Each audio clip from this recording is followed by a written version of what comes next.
Hey everyone, it's Tori and welcome back to my channel, or welcome if you're new. I'm breaking out my junk drawer bujo again to share another top 5 best bullet journal spreads video, but today we are actually going to be focusing on my top 10 monthly spread setups.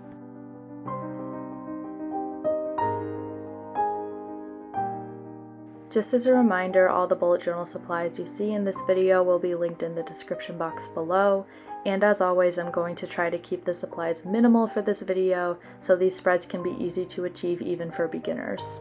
I will be using 2 Sakura Pigma microns to make all these spreads, and the first is my 03 that I use mainly for titles and headers, and then my 005, which is a lot thinner, and I mainly use this one for numbers in my calendars. And I do want to quickly say that all of these spreads can be achieved with one pen or one size of a fine liner. You don't need 2, this is just personal preference.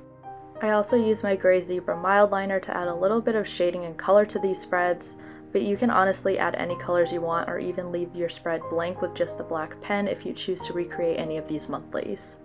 The last pen I use in this video is my Uniball Signo white gel pen, just to cover up any small mistakes I make. And then my last 2 tools I use to create these monthly spreads is my eraser, which is the high polymer eraser from Pentel, and the last thing is my ruler, which is an Artist Loft clear grid ruler, which I love because it's super long, but honestly you don't really need a ruler to create these either. Again, it's just personal preference.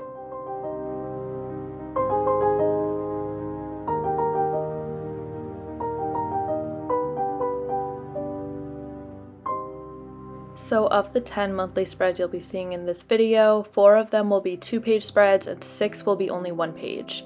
This is the first 2-page monthly spread I'm sharing today, and it's just a regular grid style with space at the top of each box to highlight and write the numbers. For those of you who want to know the dimensions of the boxes in this spread, each box is 5x5 dot grid spaces and the number lines above them are 5x1. I just wrote the word month in a simple bouncy kind of cursive to show where you can put the header, but honestly if you create any of these spreads you can really use any style of writing or calligraphy you want.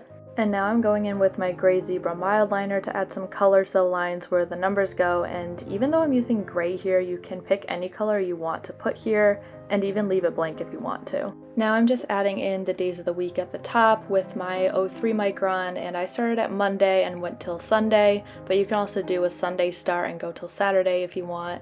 And I just added my numbers with my 005 micron, and that is the spread done. And as per usual in these best of bullet journal videos, I like to add in how I personally use these spreads in my bullet journal, just so you can see how to incorporate themes, colors, and all that fun stuff if you choose to recreate it.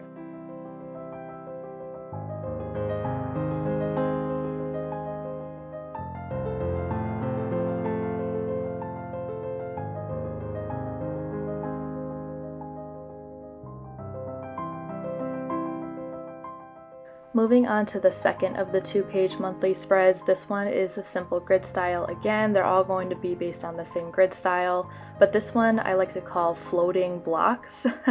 I don't know another term for it, but as you can see, they're not all attached, they're all their own block, and I think this is a really cool way to do a monthly spread. I haven't done it super often, but I definitely want to try it out more in my bullet journal. And as for the dimensions of this spread, these boxes are also 5x5 dot grid spaces. I added the word month again at the top in the same style of writing I did last time, and I'm also just using my mildliner to make these quick little lines across the top so I can put the days of the week, and then again I'm using my 005 micron to just do the numbers inside of the boxes.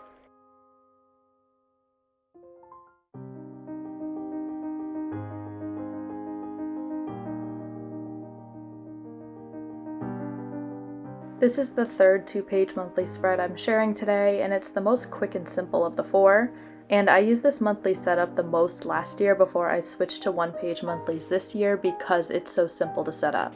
The dimensions of these boxes are a little bigger than the prior 2, I think they're 6x6 dot grid spaces, and I just put the header at the top, the days of the week above the boxes, and the numbers in the right corner in these circles that I don't really love, but they do the job. I also want to quickly mention that I know I'm doing an even 7 across and 5 down, but obviously there aren't 35 days in a month, and you can also just take out the boxes that you don't use. You don't have to draw them in, and you can also make the boxes smaller or bigger, whatever you prefer.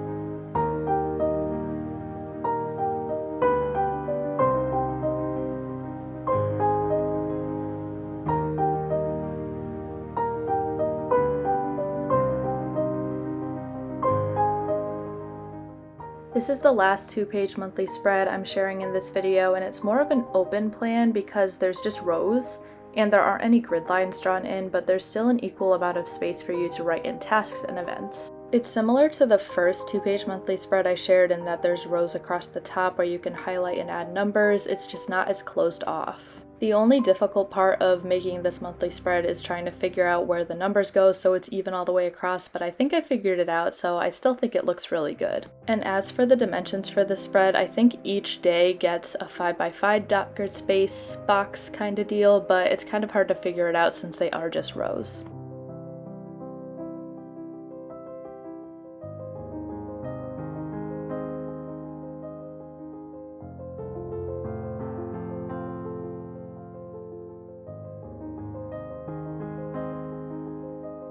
This is the first 1-page monthly spread I'm sharing, and it's the one I've been using consistently for the past 5 months, and it's been working really well for me, honestly. This spread in particular is the 1-page version of the first monthly spread I shared, but you can honestly make this 1-page monthly based on any of the 4 2-page spreads you saw with just smaller boxes and an overall smaller grid layout. I personally like 1-page layouts better than 2 because I realized I was only using the calendar to mark down any events or appointments from my future log, so I wasn't referencing it a ton. I also make my weekly spreads in advance so I can put all my personal or school or work related tasks there, and if you want to see my top 5 weekly spreads video, that will be linked in the cards and down below.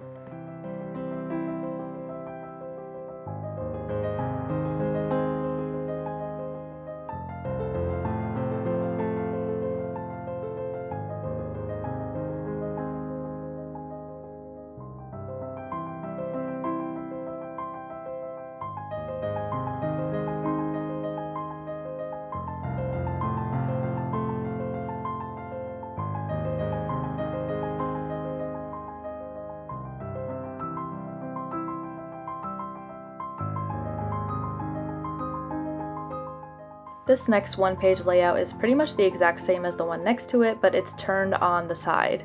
This style allows for more use of the sidebars if you want to add either a monthly task list or notes or anything like that, even goals or social media check-ins, really anything.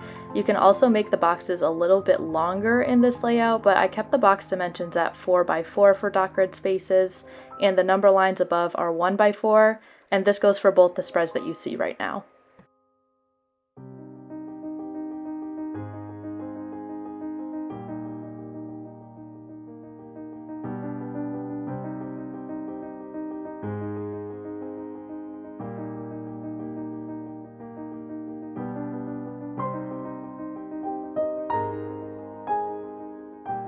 The last 4 1-page monthly spreads in this video are set up as kind of like a dashboard. What this means is it's not just a simple grid layout like the others, it's more of a month at a glance, I want to say. For this particular spread, I have a small calendar in the top left corner, and under that there's space for 2 lists which I entitled tasks and goals, but you can title them whatever you want them to be. And then on the right side I have another kind of list style format for space to put events every single day of the month, but it's divided up into events and personal, or you can also do personal and work, or events and work, whatever you want to do. So if you have 2 things going on in one day, there's room to write both. The middle of that column is days of the week, and the numbers 1 through 31 next to it.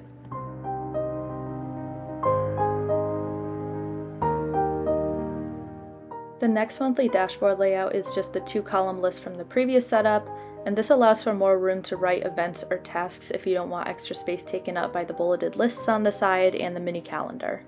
This time I also wrote work and personal instead of events and personal, just to show that you can really switch it up and customize it to fit your needs. Also, I severely messed up with the column in the middle. It does not look good at all, but we're gonna ignore that.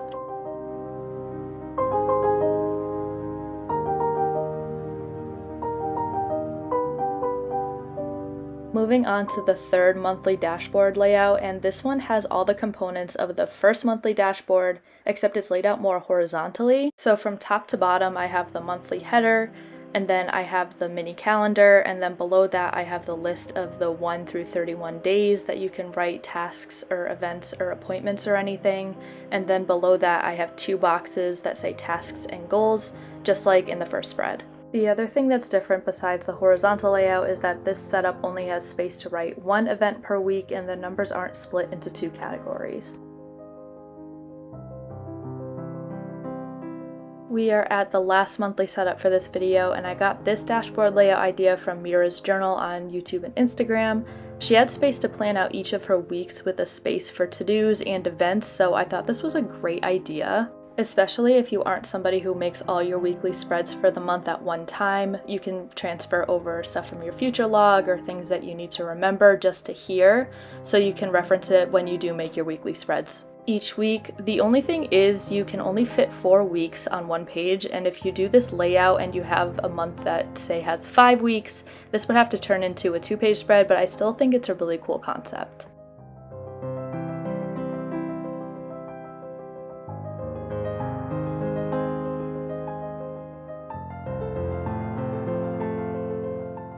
We are now entering the final flip through portion of today's video, and please comment down below in my pinned comment which monthly setup is your favorite from this video, and also if you already do these months in your bullet journal, I would love to know.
I hope you all enjoyed this video. If you did, please give it a thumbs up and don't forget to subscribe while you're here.